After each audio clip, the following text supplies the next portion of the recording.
هو الله الذي لا إله إلا هو عالم الغيب والشهادة هو الرحمن الرحيم هو الله الذي لا إله إلا هو حضرت صلی اللہ علیہ وآلہ وسلم پر وحی کا ابتدائی دور اچھے سچے پاکیزہ خوابوں سے شروع ہوا۔ آپ خواب میں جو کچھ دیکھتے وہ صبح کی روشنی کی طرح صحیح اور سچا ثابت ہوتا۔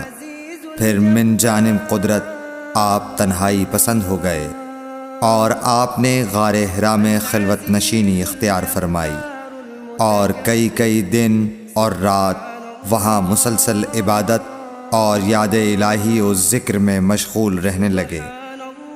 جب تک گھر آنے کو دل نہ چاہتا توشہ ہمراہ لیے ہوئے وہاں رہتے۔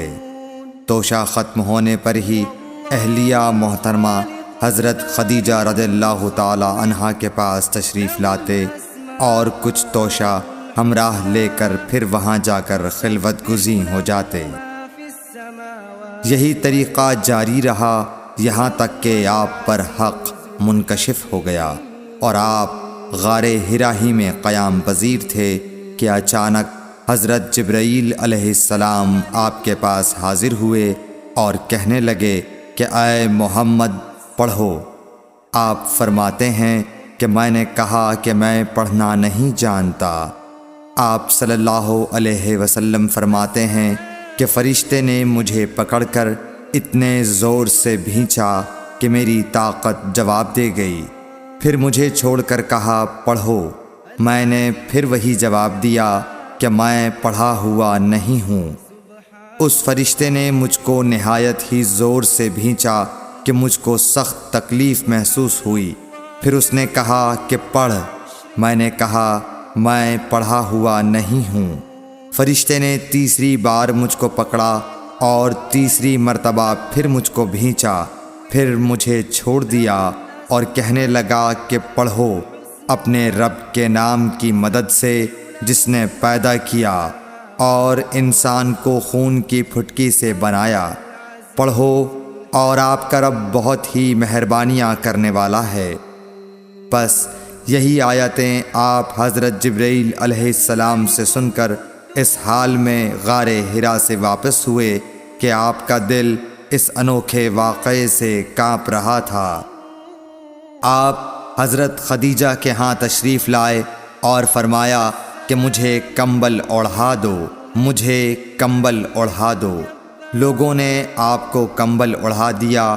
جب آپ کا ڈر جاتا رہا تو آپ نے اپنی زوجہ محترمہ حضرت خدیجہ رضی اللہ تعالی عنہا کو تفصیل کے ساتھ یہ واقعہ سنایا اور فرمانے لگے کہ مجھ کو اب اپنی جان کا خوف ہو گیا ہے۔ آپ کی اہلیہ محترمہ حضرت خدیجہ رضی اللہ تعالی عنہا نے آپ کی ڈھارس بندھائی اور کہا کہ آپ کا خیال صحیح نہیں ہے۔ اللہ کی قسم آپ کو اللہ کبھی رسوا نہیں کرے گا۔ آپ تو اخلاق فاضلہ کے مالک ہیں، آپ تو کنبہ پرور ہیں، بے کسوں کا بوجھ اپنے سر پر رکھتے ہیں، مفلسوں کے لیے آپ کماتے ہیں، مہمان نوازی میں آپ بے مثال ہیں اور مشکل وقت میں آپ امر حق کا ساتھ دیتے ہیں۔ ایسے اوصاف حسنہ والا انسان یوں بے وقت ذلت و خواری کی موت نہیں پا سکتا۔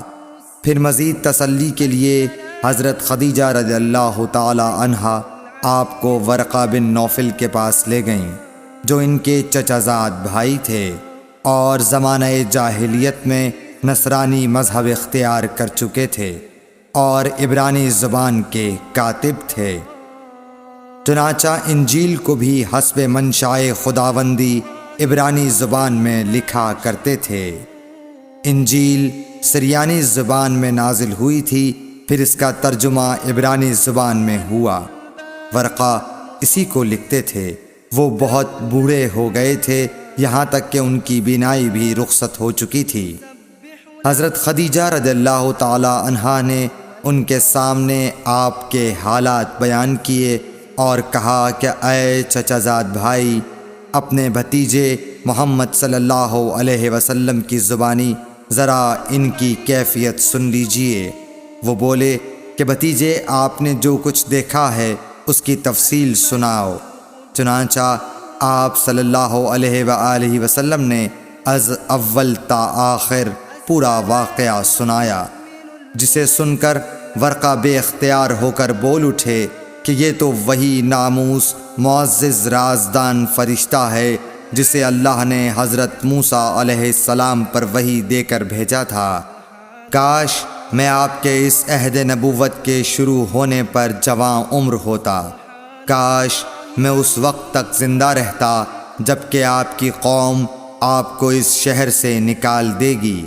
رسول کریم صلی اللہ علیہ وآلہ وسلم نے یہ سن کر تعجب سے پوچھا کہ کیا وہ لوگ مجھ کو نکال دیں گے، حالانکہ میں تو ان میں صادق و امین و مقبول ہوں۔ ورقہ بولا، ہاں یہ سب کچھ سچ ہے، مگر جو شخص بھی آپ کی طرح امر حق لے کر آیا لوگ اس کے دشمن ہی ہو گئے ہیں۔ اگر مجھے آپ کی نبوت کا وہ زمانہ مل جائے تو میں آپ کی پوری مدد کروں گا، مگر ورقہ کچھ دنوں کے بعد انتقال کر گئے، پھر کچھ عرصے تک وحی کی آمد موقوف رہی۔ صحیح بخاری حدیث نمبر 3۔ عزیز الجبار